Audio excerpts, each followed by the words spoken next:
Sarah Martinez walked into the law firm's marble lobby on a Tuesday morning, her worn briefcase clutched tightly in her hand. At 28, she had worked harder than anyone she knew to get here. Growing up in a small town where her father cleaned offices and her mother worked double shifts at the diner, Sarah had clawed her way through community college, then state university, and finally law school on scholarships and student loans that would take decades to repay. The receptionist barely looked up as Sarah approached the polished desk. "I'm here for my first day," Sarah said, trying to keep the excitement from her voice. "Sarah Martinez, junior associate."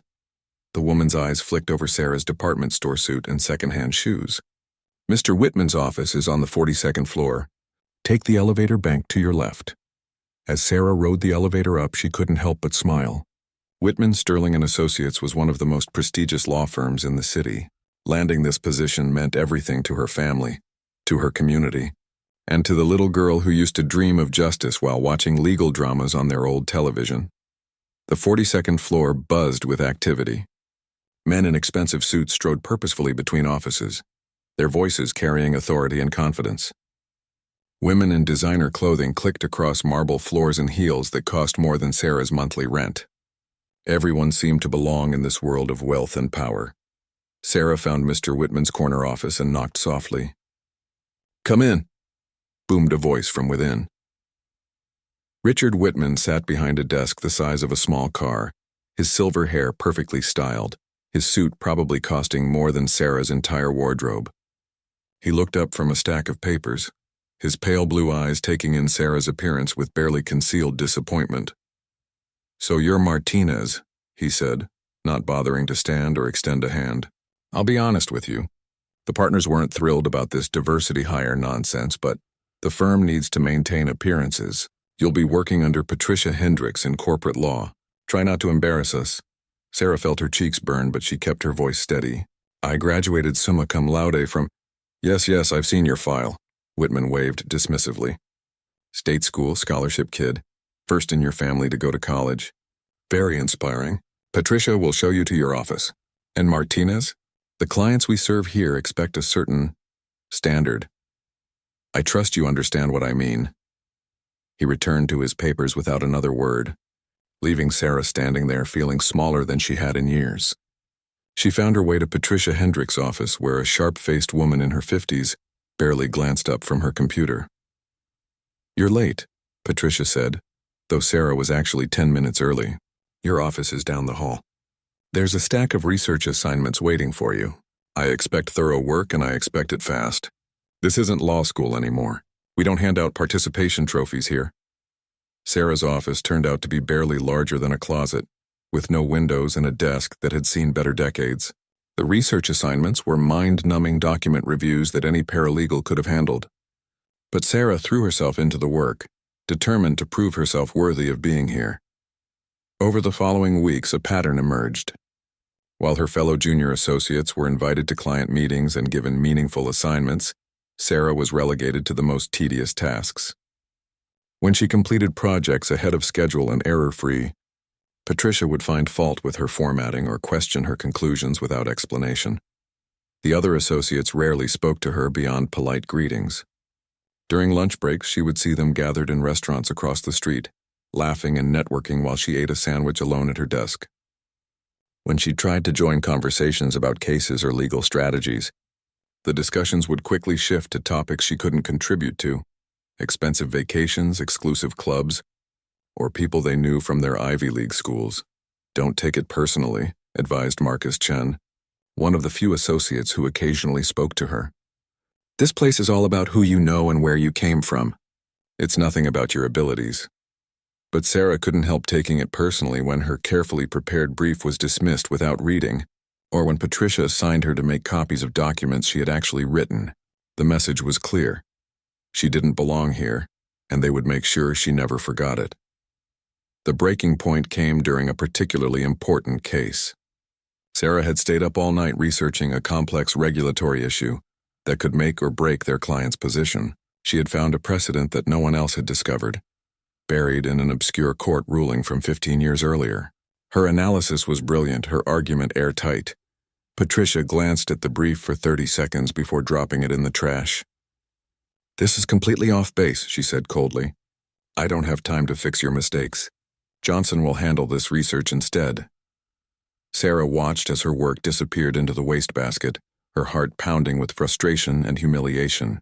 She had never been treated this way in her life. Every professor, every mentor, every supervisor had recognized her talent and dedication. But here, in this gleaming tower of legal expertise, she was invisible. That evening, as Sarah packed up her few belongings from the tiny office, she overheard Patricia talking to another partner in the hallway. "The Martinez girl just isn't working out," Patricia was saying. "I've given her every opportunity, but she simply doesn't have what it takes. Some people just aren't cut out for this level of practice." Sarah's hands shook as she closed her briefcase. They had never given her a real opportunity. They had never intended to. From the moment she walked through those doors, they had been trying to drown her in silence, to make her disappear without a trace. But what they didn't know about Sarah Martinez was that she had been fighting for her place at every table her entire life. She had overcome poverty, discrimination, and countless obstacles to get where she was, and she had learned something important along the way. When people try to silence you, it usually means you have something powerful to say. As Sarah walked out of the building that night, her reflection caught in the gleaming lobby windows, she made herself a promise. They might have tried to drown her voice, but she would find a way to make herself heard. She just didn't know yet that her real story was only beginning. 3 months after leaving Whitman, Sterling and Associates, Sarah sat in a cramped office above a Mexican restaurant, surrounded by towers of case files and the constant smell of cumin and grilled onions. The Community Legal Aid Center wasn't glamorous, but it was real. Here she represented people who actually needed her help. Immigrants facing deportation, families losing their homes, workers cheated out of wages. Her supervisor, Elena Vasquez, was everything Patricia Hendricks wasn't. A fierce advocate in her 60s who had spent her career fighting for the underdog. Elena saw potential in Sarah that others had missed. "You have fire in your belly," she told Sarah during her first week. "Don't let anyone extinguish that." Sarah threw herself into her work with renewed purpose. She spent long hours preparing cases, visiting clients in their homes and learning about their struggles firsthand. Mrs. Chen, an elderly seamstress whose employer hadn't paid her in months. The Rodriguez family, facing eviction despite paying rent on time. Ahmed, a refugee whose asylum case had been denied on a technicality. Each case taught Sarah something new about the law's real-world impact. At Whitman Sterling, she had been surrounded by theoretical discussions and million-dollar corporate disputes. Here the law was a tool for survival, for justice, for hope, but the work was overwhelming. The center was understaffed and underfunded, with more cases than they could reasonably handle. Sarah often worked 14-hour days, eating takeout at her desk and falling asleep over legal briefs. The pay was barely enough to cover her student loans and basic living expenses. Still, she had never felt more alive professionally. When she won Mrs. Chen's wage theft case, recovering 3 months of stolen pay, the elderly woman hugged her with tears in her eyes. "You gave me back my dignity," Mrs. Chen whispered. It was worth more than any partnership track at a prestigious firm. One evening, while researching immigration law for Ahmed's appeal, Sarah stumbled across something interesting. A series of recent deportation cases showed a troubling pattern. Many immigrants with strong asylum claims were being denied, based on what appeared to be discriminatory reasoning. The decisions seemed to follow cultural and religious lines rather than legal merit. Sarah dug deeper, spending her weekends in law libraries and online databases. What she found made her stomach turn. Over the past 2 years, asylum approval rates had plummeted for certain ethnic and religious groups, despite their cases being legally sound. The denials were often based on minor procedural issues or subjective interpretations of credibility. She brought her findings to Elena, spreading printouts across the conference table. "Look at this pattern," Sarah explained, pointing to highlighted sections. "Afghan interpreters who helped American forces are being denied at twice the rate of other asylum seekers. Same with Syrian Christians and Iraqi translators. The legal standards are being applied inconsistently." Elena studied the documents, her expression growing more serious. "This is systemic discrimination," she said quietly. "If you can prove this pattern exists across multiple jurisdictions, it could be the basis for a major civil rights case." The idea excited and terrified Sarah. A case of this magnitude would require resources the center didn't have. It would mean going up against the federal government and immigration courts across the country. But if she was right, thousands of deserving asylum seekers were being denied protection they legally qualified for. Sarah began working on the case in her spare time, which meant she had no spare time at all. She contacted lawyers at other legal aid organizations, building a network of advocates who had noticed similar patterns in their own jurisdictions. She reached out to immigration law professors, policy experts, and civil rights organizations. The response was immediate and overwhelming. Lawyers from Portland to Miami confirmed they had seen the same discriminatory patterns. Academics had published papers about the troubling trends but lacked the resources to mount a legal challenge. Civil rights organizations were eager to support a well-documented case.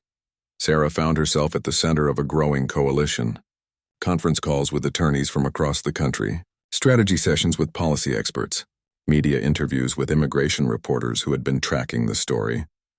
For someone who had been silenced and marginalized just months earlier, the attention was surreal.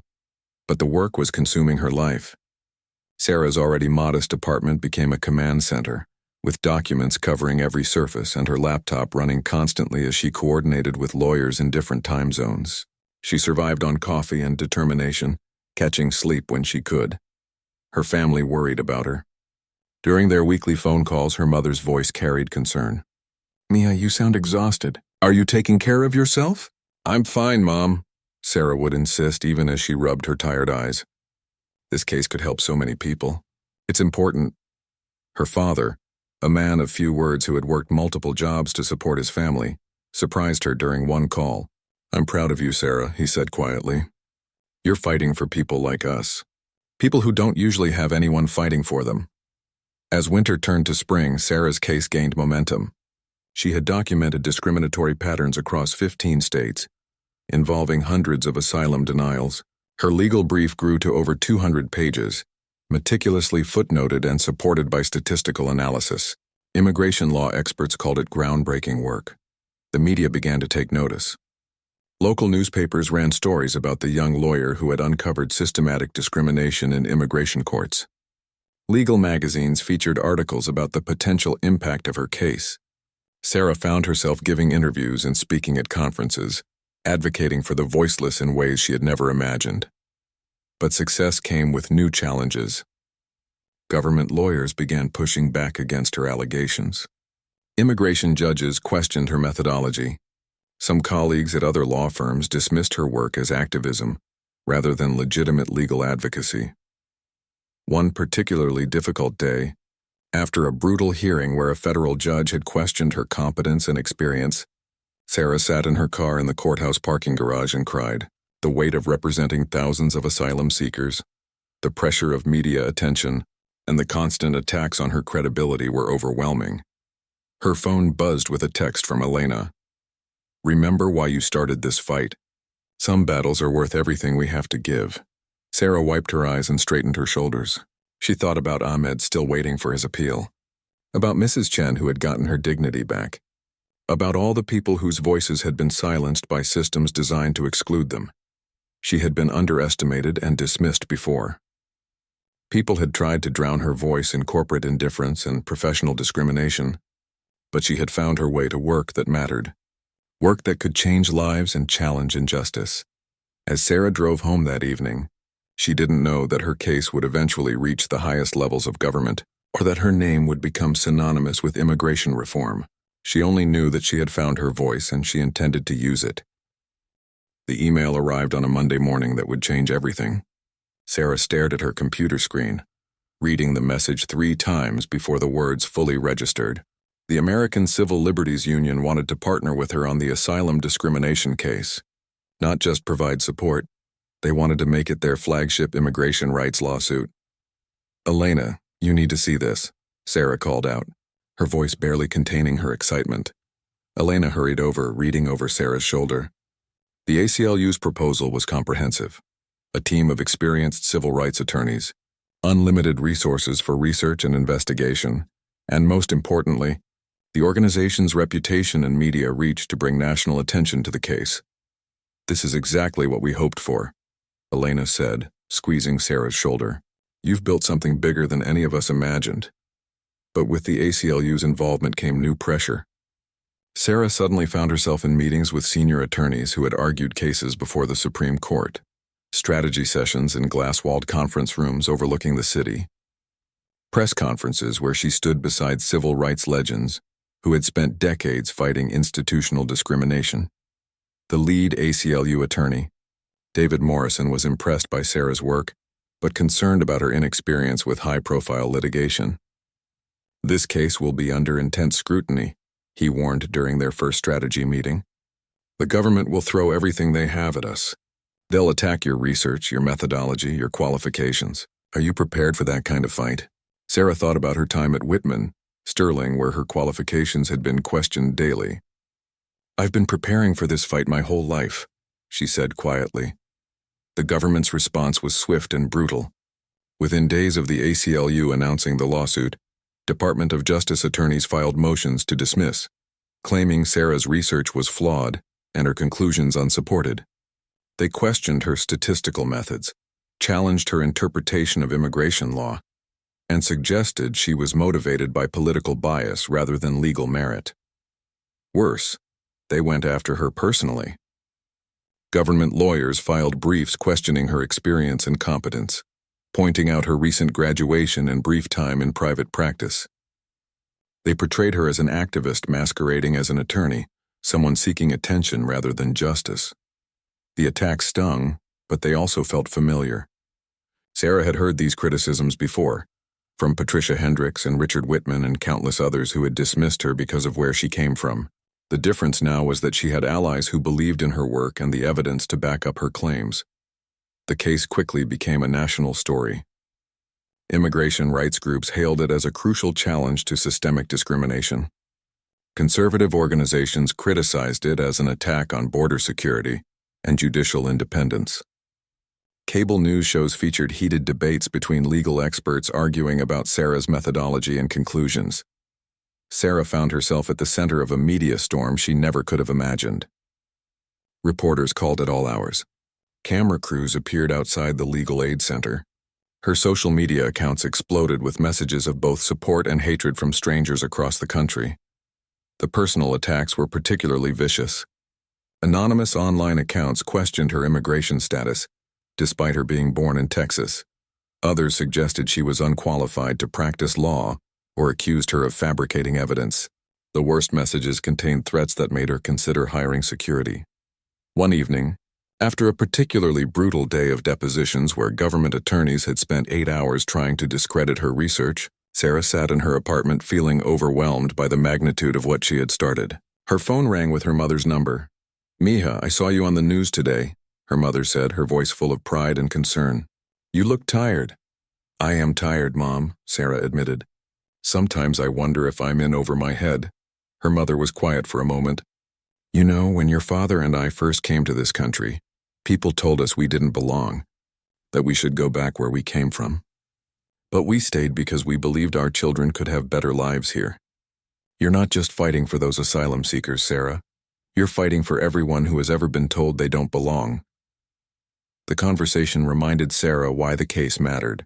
Behind all the legal briefs and media attention were real people whose lives hung in the balance. Ahmed, whose appeal was still pending. Fatima, a Syrian refugee whose asylum claim had been denied despite clear evidence of persecution. Carlos, a Guatemalan teenager who had fled gang violence only to be told his fear wasn't credible. Sarah visited her clients regularly, keeping them informed about the case's progress. Their stories kept her motivated when the legal battles felt overwhelming. Ahmed's gratitude when she explained how the lawsuit could help his case. Fatima's tears when she realized someone was fighting for people like her. Carlos's hope that maybe finally someone would listen to his story. The case also brought unexpected support. Immigration lawyers across the country reached out to share their own experiences with discriminatory patterns. Law professors offered to testify as expert witnesses. Former immigration judges spoke out about political pressure they had faced to deny certain types of cases. Most surprisingly, Sarah began hearing from former colleagues at prestigious law firms who had noticed similar patterns in their corporate immigration practices. Even some judges privately expressed concern about the trends Sarah had documented, though few were willing to speak publicly. As the case moved through preliminary hearings and discovery, Sarah's role evolved. She was no longer just the researcher who had uncovered the discrimination. She had become the face of immigration rights advocacy. Speaking engagements at law schools and civil rights conferences, television interviews explaining complex legal concepts in accessible terms, op-eds in major newspapers about the human cost of judicial bias. The transformation was surreal. Just a year earlier, she had been filing documents in a windowless office while her colleagues ignored her existence. Now she was quoted in the New York Times and invited to speak at Harvard Law School. The same legal community that had dismissed her was now forced to take her seriously. But with visibility came vulnerability. Every court filing was scrutinized by hostile media. Every television appearance was dissected by critics looking for mistakes. Government attorneys continued their strategy of attacking her credibility, hoping to undermine the entire case by discrediting its primary architect. The pressure was enormous, but Sarah had learned something important during her months of being silenced and marginalized. When powerful people try to destroy your credibility, it's usually because they can't destroy your argument. The government's focus on attacking her personally rather than addressing her evidence suggested they knew she was right. Late one night, while preparing for the next day's hearing, Sarah reflected on how much had changed. She thought about the young woman who had walked into Whitman, sterling, full of hope and ambition, only to be systematically diminished and dismissed. That woman had been looking for approval from people who would never give it. The woman she had become was different.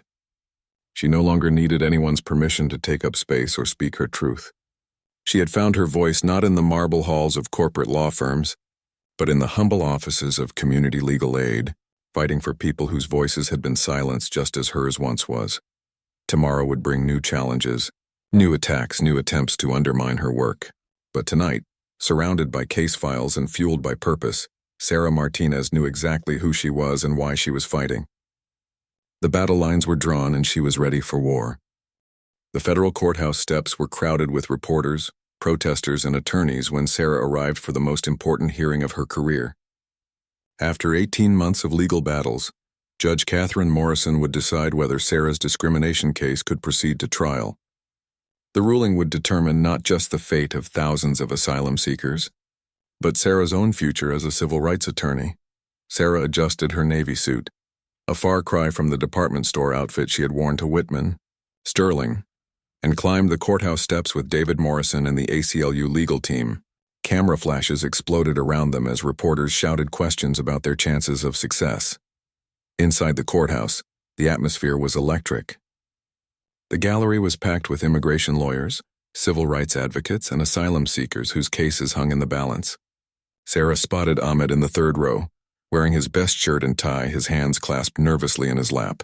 Beside him sat Fatima, the Syrian refugee whose denial had become central to Sarah's case. At the opposing counsel table, a team of Department of Justice attorneys prepared their final arguments. They had spent months trying to discredit Sarah's research, filing hundreds of pages of briefs challenging her statistical methodology and legal theories. Their strategy was clear: destroy the messenger to destroy the message. Judge Morrison entered the courtroom with the gravity befitting the moment. A Clinton appointee known for her careful analysis and fair rulings, she had spent weeks reviewing thousands of pages of evidence and legal arguments. Her decision would likely be appealed regardless of the outcome, but it would set the tone for a case that could reshape immigration law. This is a complex matter with significant implications, Judge Morrison began, her voice carrying throughout the packed courtroom. The plaintiffs allege systematic discrimination in asylum proceedings, while the government maintains that immigration judges are simply applying consistent legal standards. We are here to determine whether the evidence supports a pattern of discriminatory behavior. The government attorneys went first, as they had requested dismissal of the case. Their lead counsel, an experienced Justice Department litigator named Robert Hayes, attacked Sarah's work with surgical precision. Your Honor, the plaintiff's analysis is fundamentally flawed, Hayes argued, pointing to charts and graphs displayed on courtroom monitors. Ms. Martinez has cherry-picked data to support a predetermined conclusion. She has confused correlation with causation and ignored legitimate legal reasons for case denials. Hayes questioned Sarah's expertise in statistical analysis, her understanding of immigration law, and her motivations in bringing the case. "This lawsuit is not based on evidence of discrimination," he concluded. "It is based on the ideological preferences of an inexperienced attorney seeking to make a name for herself." Sarah felt her jaw clench as Hayes dismissed months of painstaking research as publicity-seeking. She had heard these attacks for over a year, but they still stung. Beside her, David Morrison scribbled notes for his response. When the ACLU's turn came, Morrison stood with quiet confidence. "Your Honor, the government's personal attacks on Ms. Martinez cannot obscure the overwhelming evidence of systematic discrimination. We have documented clear patterns across multiple jurisdictions, affecting thousands of legitimate asylum seekers." Morrison walked the judge through Sarah's methodology, explaining how she had controlled for various legal factors to isolate discriminatory patterns. He presented testimony from former immigration judges who confirmed political pressure to deny certain types of cases. He showed statistical evidence that identical cases received different outcomes based on the applicant's country of origin and religion. "This is not about ideology," Morrison stated firmly. "This is about equal justice under law. The evidence shows that asylum seekers from certain countries and religious backgrounds are being denied protection they legally deserve." Then came the moment Sarah had been dreading and anticipating. Judge Morrison asked her to address the court directly about her research methodology. Sarah stood, her heart pounding but her voice steady. "Your Honor, I began this research because I noticed troubling patterns in cases at my legal aid center. As I investigated further, I discovered these patterns extended far beyond individual judges or jurisdictions." She explained her statistical methods, her peer review process, and the multiple safeguards she had built into her analysis to ensure accuracy. She acknowledged limitations in her data while defending the validity of her conclusions. "The government suggests I am too inexperienced to conduct this analysis," Sarah continued, looking directly at Judge Morrison. "But experience in discriminatory systems doesn't make one better at recognizing discrimination. It makes one complicit in it. Sometimes it takes an outsider to see what insiders have learned to ignore." Judge Morrison asked pointed questions about specific cases, statistical methods, and legal precedents. Sarah answered each one thoroughly, her months of preparation evident in her confident responses. She could see doubt creeping into the expressions of government attorneys as her expertise became clear. After 2 hours of arguments, Judge Morrison called for a recess to consider her ruling. Sarah and the ACLU team retreated to a conference room in the courthouse, anxiety filling the silence as they waited. "You did well in there," Morrison told Sarah. "You presented the evidence clearly and defended your work effectively. Whatever happens, you should be proud of what you've accomplished."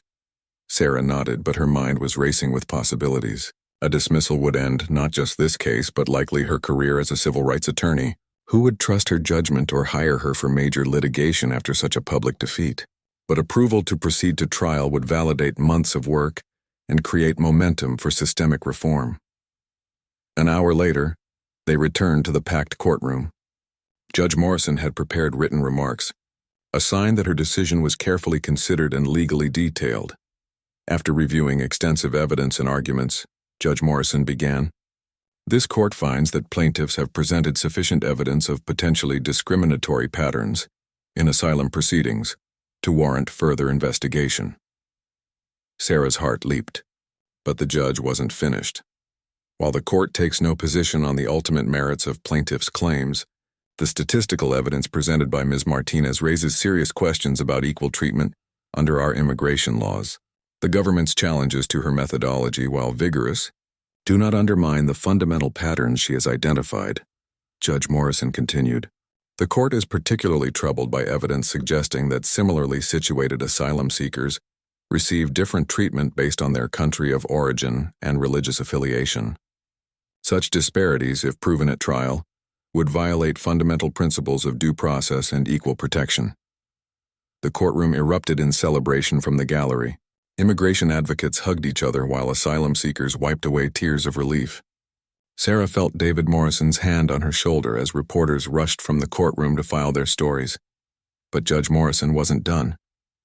"However, This court wishes to address the personal attacks made against Ms. Martinez during these proceedings.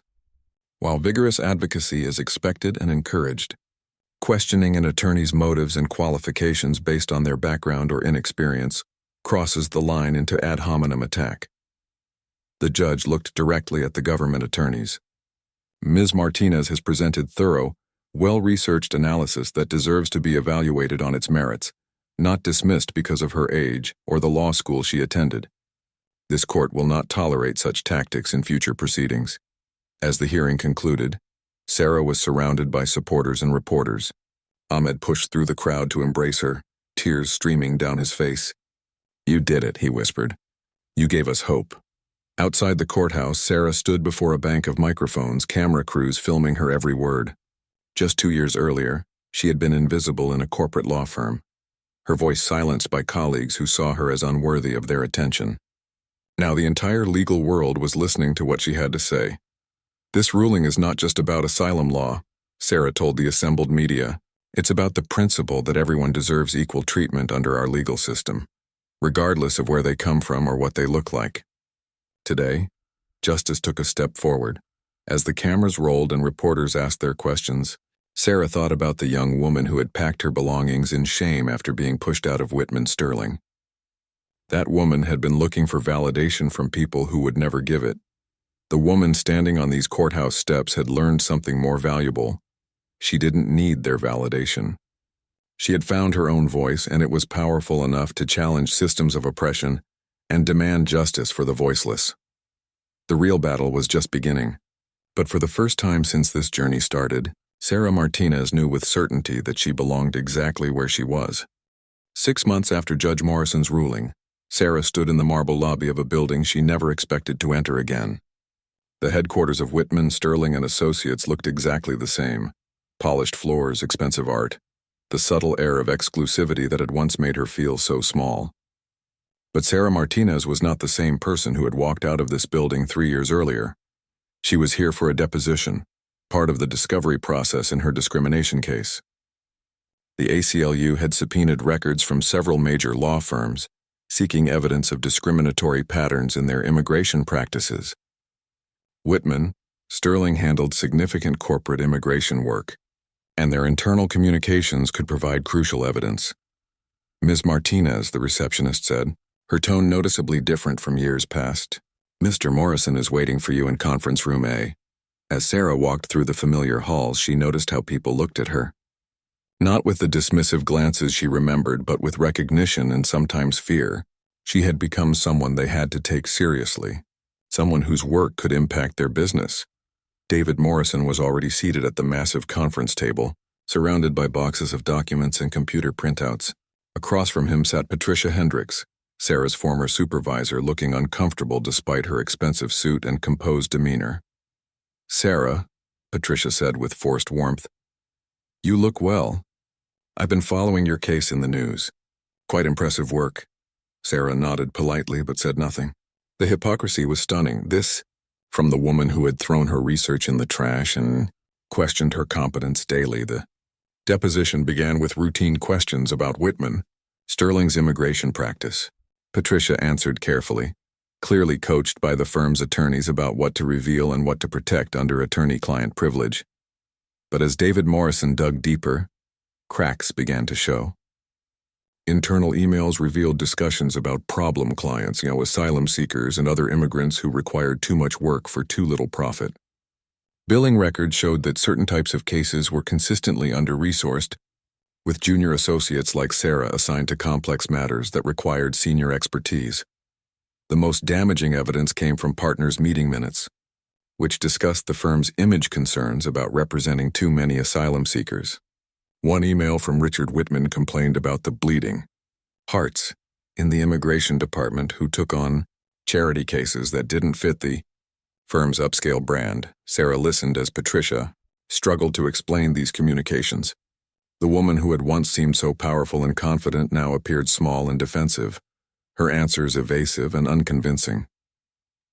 During a break, Sarah stepped onto the building's balcony for fresh air.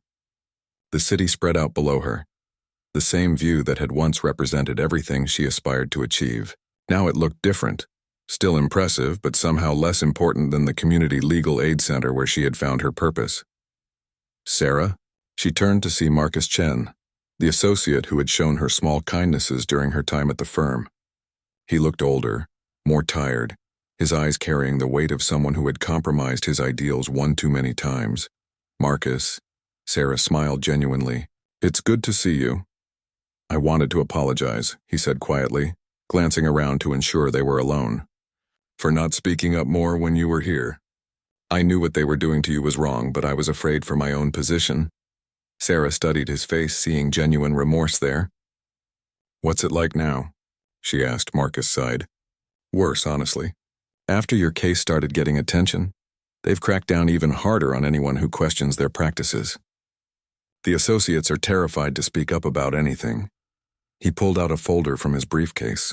I brought these for you, he said, handing her a stack of documents. They're internal memos from after you left. I think they might be relevant to your case. Sarah flipped through the papers, her eyes widening as she read.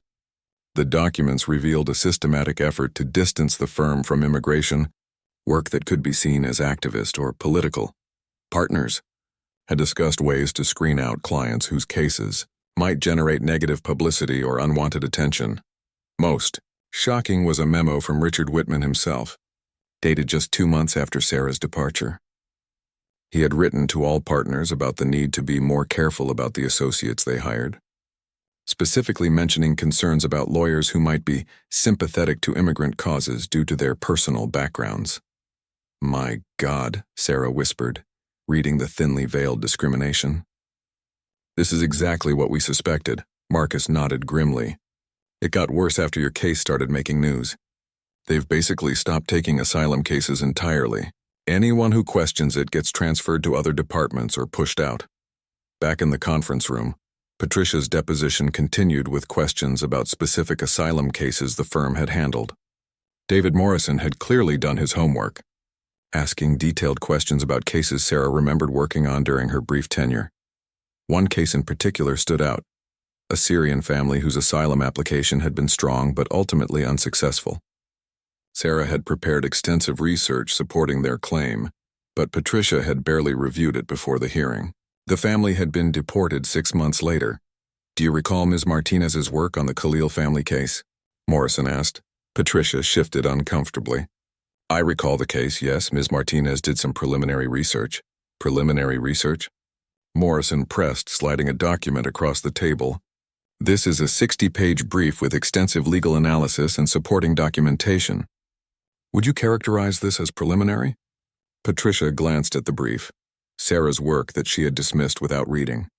I may have underestimated the scope of her contribution. According to our records, you never submitted this brief to the immigration court. Can you explain why? The silence stretched uncomfortably. Patricia's attorney whispered something in her ear before she answered. I had concerns about the legal arguments presented. Morrison pulled out another document, an email Patricia had sent to a colleague the day after rejecting Sarah's brief. You wrote here, and I quote, "The Martinez girl is too invested in these sob stories. We need to maintain professional distance from these cases. Is that the legal concern you mentioned?" Sarah watched Patricia's composed facade crumble. The woman who had once wielded absolute power over her career now looked exposed and vulnerable. Her discriminatory attitudes laid bare in her own words. The deposition revealed a pattern that extended far beyond Sarah's individual experience. Other junior associates, particularly those from diverse backgrounds, had faced similar treatment. Their work was dismissed, their expertise questioned, their commitment to immigration law seen as unprofessional rather than admirable. When the deposition concluded hours later, Sarah had collected evidence that would strengthen her case significantly, but more importantly, she had seen behind the curtain of the institution that had once intimidated her. The powerful partners and prestigious firm were just people, flawed and fearful people who maintained their position by excluding others. Outside the building, David Morrison was energized by what they had discovered. This is exactly what we needed, he told Sarah as they walked to their car. The internal communications show deliberate discrimination, not just unconscious bias. Sarah nodded, but her mind was elsewhere. She was thinking about the Khalil family, deported because their lawyer hadn't bothered to read the research that might have saved them. About all the other families whose cases had been treated as inconveniences rather than life or death matters. That evening, Sarah sat in her apartment reviewing the day's revelations. The documents Marcus had given her painted a clear picture of institutional discrimination that went far beyond immigration law. Whitman Sterling had created a system designed to exclude anyone who didn't fit their narrow definition of appropriate legal advocacy. Her phone rang with a call from Elena Vasquez at the Legal Aid Center. "I heard you were at Whitman Sterling today," Elena said. "How did it go?" "Eye-opening," Sarah replied, telling her mentor about the deposition and the documents Marcus had provided.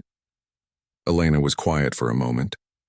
"You know, when you first left that firm, I thought it was the worst thing that could have happened to your career.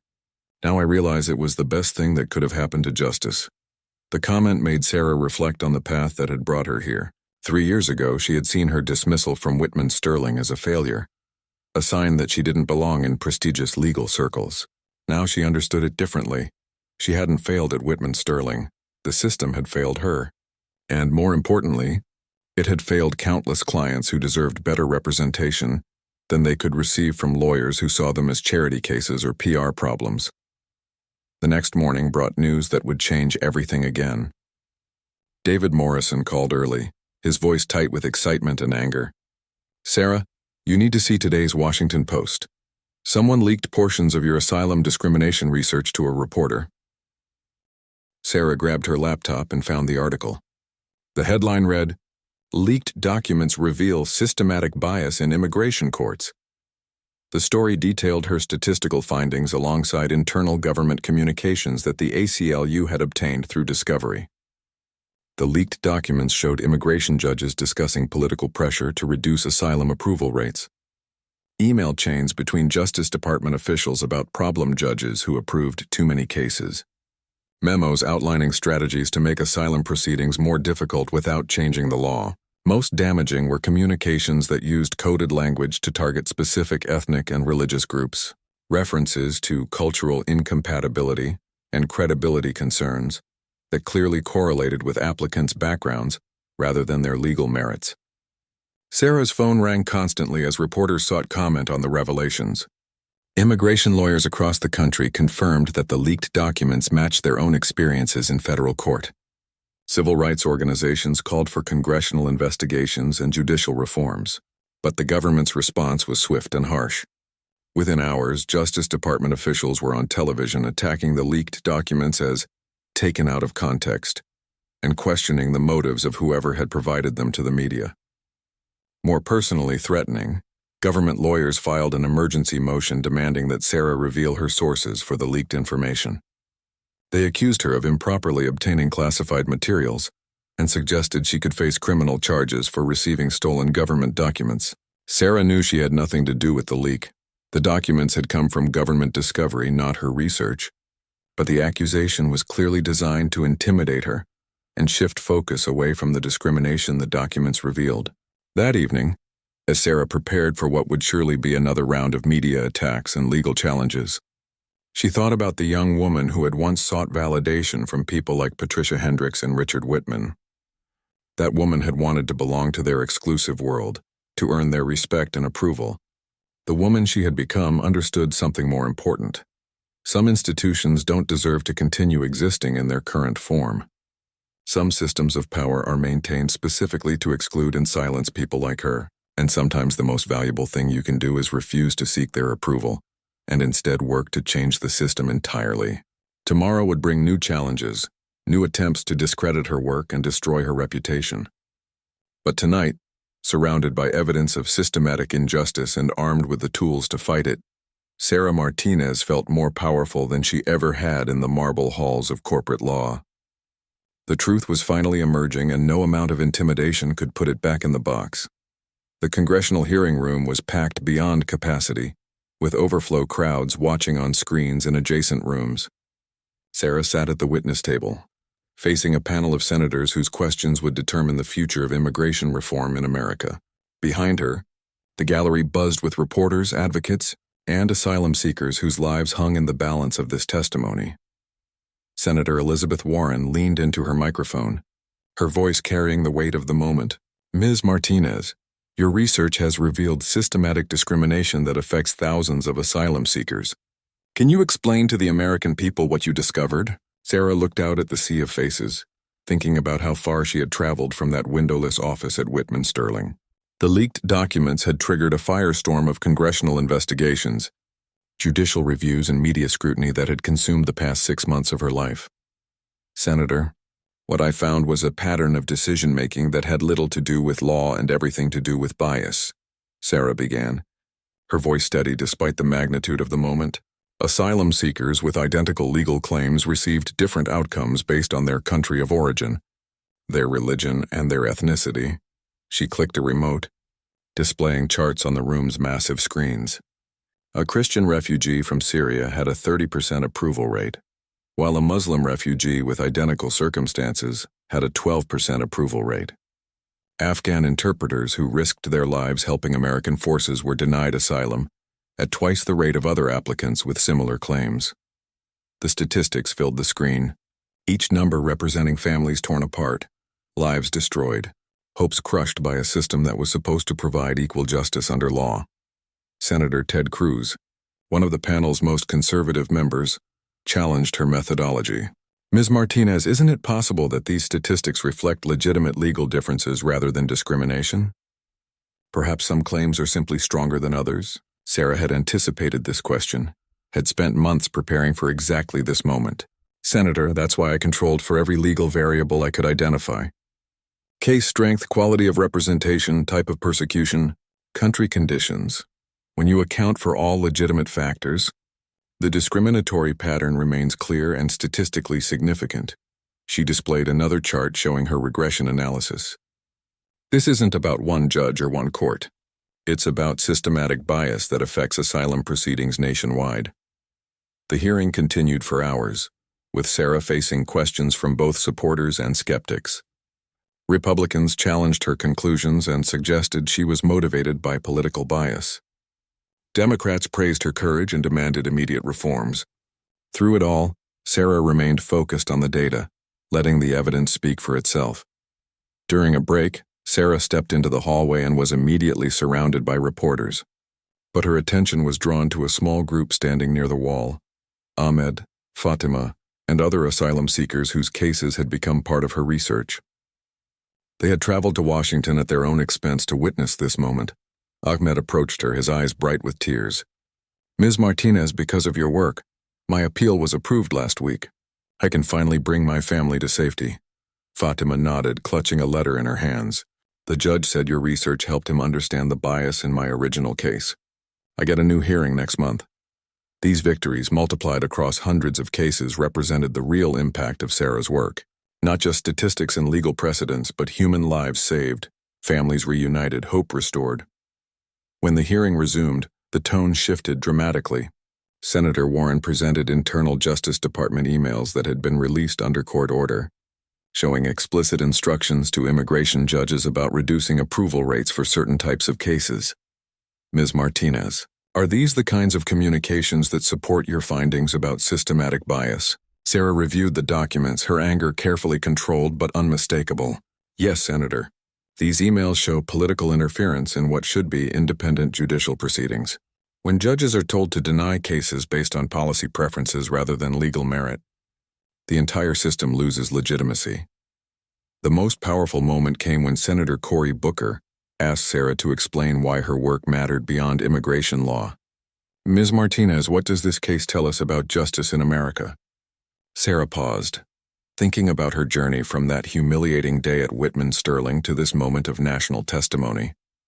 Senator, this case is about whether we believe in equal treatment under law, or whether we accept that some people's rights matter less than others because of where they come from or what they look like. She looked directly at the cameras broadcasting the hearing nationwide. For too long, we've allowed discrimination to hide behind legal technicalities and bureaucratic procedures. But discrimination doesn't become acceptable just because it's systematic. In fact, systematic discrimination is more dangerous because it affects so many more people. The hearing concluded with Senator Warren announcing legislation to reform immigration courts and eliminate the bias Sarah had documented. But the real victory came in the days following, as federal judges across the country began citing Sarah's research in asylum decisions, overturning denials that had been based on discriminatory reasoning. 3 weeks later, Sarah received a call that would have seemed impossible just 5 years earlier. The MacArthur Foundation wanted to award her a Genius Grant for her groundbreaking work on immigration justice.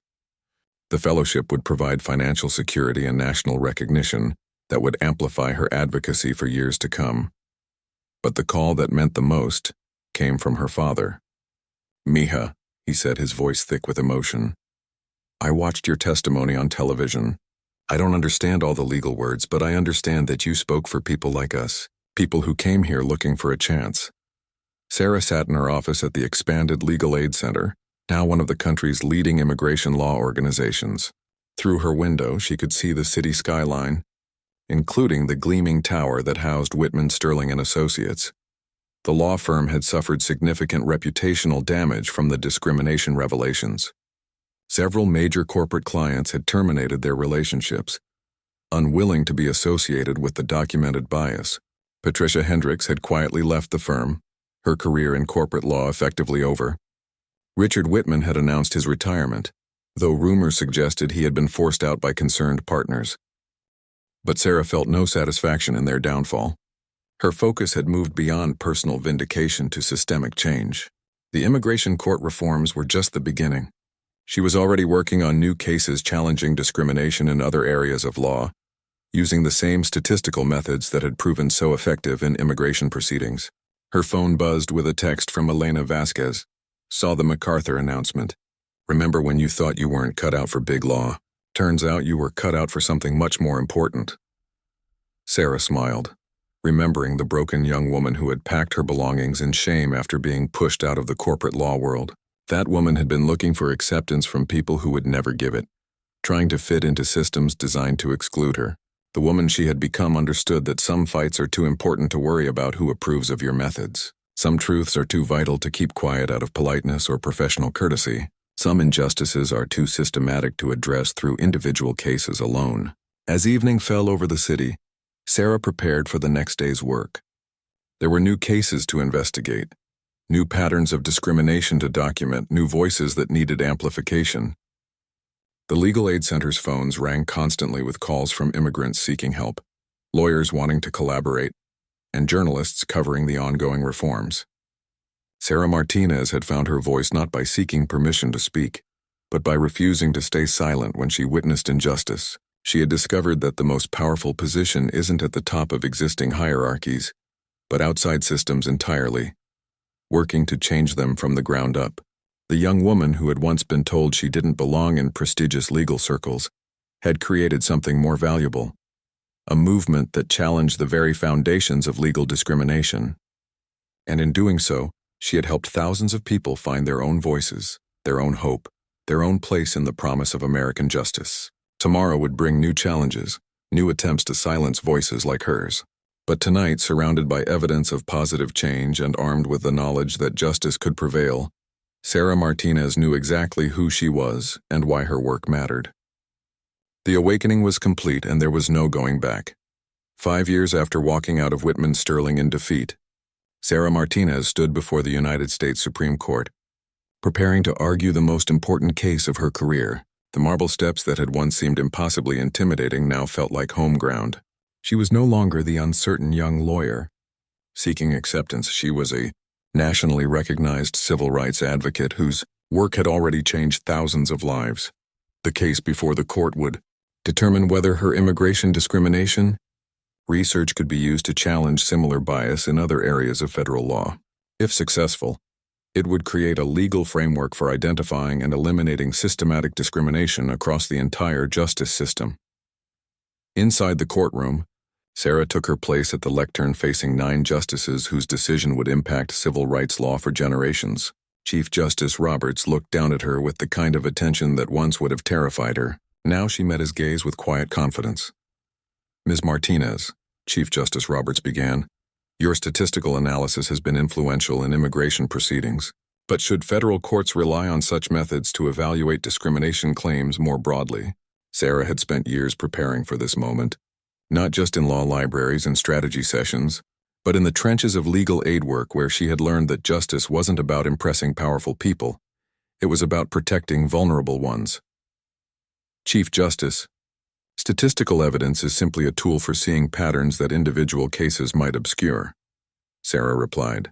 When we have thousands of similar cases with systematically different outcomes based on race, religion, or national origin, statistics help us identify discrimination that would otherwise remain hidden.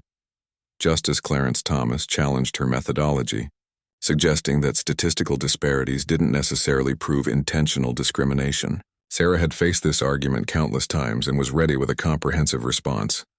Justice Thomas' intent is certainly relevant to legal analysis, but when statistical disparities are large, consistent, and unexplained by legitimate factors, they create what we call a smoking gun of discrimination. The question isn't whether each individual decision-maker consciously intended to discriminate, but whether the system as a whole produces discriminatory results. The arguments continued for over an hour, with justices across the ideological spectrum pressing Sarah on technical details and legal implications. She answered each question thoroughly, drawing on 5 years of refinement and real-world application of her methods. But the most powerful moment came when Justice Ketanji Brown Jackson asked about the human impact of systematic discrimination. Ms. Martinez, beyond the legal theory, can you help us understand what these statistical patterns mean for actual people? Sarah thought about Ahmed, now a U.S. citizen working as a translator for refugee resettlement agencies, about Fatima, whose family had finally been reunited after her successful asylum appeal, about thousands of others whose lives had been changed by the reforms her work had triggered. Justice Jackson, systematic discrimination doesn't just deny individual rights. It undermines faith in our entire legal system. When people see that justice depends on where you come from rather than the strength of your case, they lose trust in American institutions. My research helps restore that trust by ensuring equal treatment under law. The session concluded with Justice Amy Coney Barrett asking about the broader implications of Sarah's approach. Ms. Martinez, if we accept your methodology for immigration cases, where does this principle lead? Could similar analysis be applied to criminal sentencing, employment disputes, housing discrimination? Sarah paused, recognizing that her answer could shape civil rights law for decades. Justice Barrett, discrimination is discrimination, regardless of the legal context. If we have tools that can identify bias and promote equal treatment, we should use them wherever justice requires it. The Constitution's promise of equal protection shouldn't depend on which courthouse you enter. As Sarah left the Supreme Court that afternoon, she was surrounded by supporters who had traveled to Washington for the historic arguments. Immigration lawyers, civil rights advocates, and asylum seekers whose cases had been transformed by her work. The crowd represented a movement that had grown far beyond what she could have imagined when she first discovered those troubling patterns in asylum approvals. But the person waiting for her at the bottom of the courthouse steps was the one who mattered most. Helena Vasquez, now in her 70s but still fierce in her advocacy, embraced Sarah with tears in her eyes. "I'm so proud of you, mija," Helena whispered. "You've become everything I knew you could be." The Supreme Court's decision wouldn't come for months, but Sarah already knew she had won something more important than any legal victory. She had proven that outsiders could challenge entrenched systems, that young lawyers from humble backgrounds could reshape American jurisprudence, that voices once silenced could become powerful enough to demand justice for millions. 3 months later, the decision came down. A narrow 5-4 victory that established statistical analysis as a legitimate tool for identifying discrimination across federal law. Justice Jackson's majority opinion cited Sarah's immigration work extensively, noting that systematic bias requires systematic solutions, and courts must be willing to examine patterns that individual cases might not reveal. The celebration at the Legal Aid Center lasted well into the night, with staff, clients, and supporters sharing stories about how the victory would impact their ongoing cases. Sarah stepped outside for air, looking up at the city lights and thinking about the incredible journey that had brought her here. Her phone buzzed with a message from an unexpected source. Marcus Chen, her former colleague from Whitman Sterling. "Sarah, I saw the Supreme Court decision. I wanted you to know that several of us left Whitman Sterling after your congressional testimony. We started our own immigration practice, focusing on asylum and refugee work. Your courage inspired us to find our own voices." The message was followed by dozens of others from lawyers across the country who had been motivated by her example to take on discrimination cases in their own communities. Her work had created ripple effects she never could have anticipated, inspiring a new generation of civil rights advocates. But the most meaningful recognition came from an unexpected source. The National Association of Women Lawyers announced that Sarah would receive their annual Justice Award, recognizing attorneys who had made extraordinary contributions to civil rights and social justice. At the awards ceremony 6 months later, Sarah stood before an audience of the country's most accomplished female attorneys. Many had attended elite law schools and worked at prestigious firms. Others had built successful practices representing corporate clients and wealthy individuals. "5 years ago, I was told I didn't belong in elite legal circles," Sarah began her acceptance speech. "I was dismissed as unqualified, inexperienced, and too idealistic for serious legal practice. For a long time, I believed those voices and tried to change myself to fit their expectations." She looked out at the audience, seeing young lawyers in the back rows whose faces reflected her own journey. "But I learned something important. When people try to silence your voice, it's usually because you have something powerful to say. When systems try to exclude you, it's often because your perspective threatens their comfortable assumptions." Sarah continued, "The legal profession has a choice. We can continue to be an exclusive club that serves only the wealthy and powerful, or we can become a force for justice that represents everyone who needs protection under law. I chose justice, and I encourage all of you to make the same choice." The standing ovation lasted several minutes, but Sarah's attention was drawn to a young Latina lawyer in the audience, whose eyes shone with recognition and possibility. She saw herself in that woman's face. The hunger for justice, the determination to make a difference, the courage to challenge systems that seemed impossibly powerful. After the ceremony, the young lawyer approached Sarah. "Ms. Martinez, I'm graduating from law school next month. I want to do work like yours. How do I start?" Sarah smiled, remembering her own desperate search for mentorship and guidance. "Start by listening to people whose voices aren't being heard. Find the patterns that others ignore or dismiss, and never let anyone convince you that you don't belong in rooms where important decisions are made." As Sarah drove home that evening, she reflected on the incredible transformation of her life and career. The young woman who had packed her belongings in shame after being pushed out of corporate law had become a nationally recognized advocate whose work had changed American jurisprudence. But more importantly, she had discovered who she really was. Not the person others expected her to become, not the image she once tried to project, but her authentic self. A fighter for justice who refused to accept that some people's rights mattered less than others. The attempts to drown her in silence had failed completely. Instead, they had revealed her true strength and purpose. Sarah Martinez had found her voice, and she had used it to amplify thousands of others who had been similarly silenced. Now, as she planned her next cases and mentored the next generation of civil rights lawyers, Sarah understood the deepest truth of her journey. The most powerful thing you can do is refuse to disappear when others try to erase you. Sometimes the greatest victory is simply insisting on your right to exist, to speak, to take up space in rooms where you've been told you don't belong. The young woman they had tried to drown in silence had emerged as one of the most influential civil rights lawyers of her generation. And she was just getting started.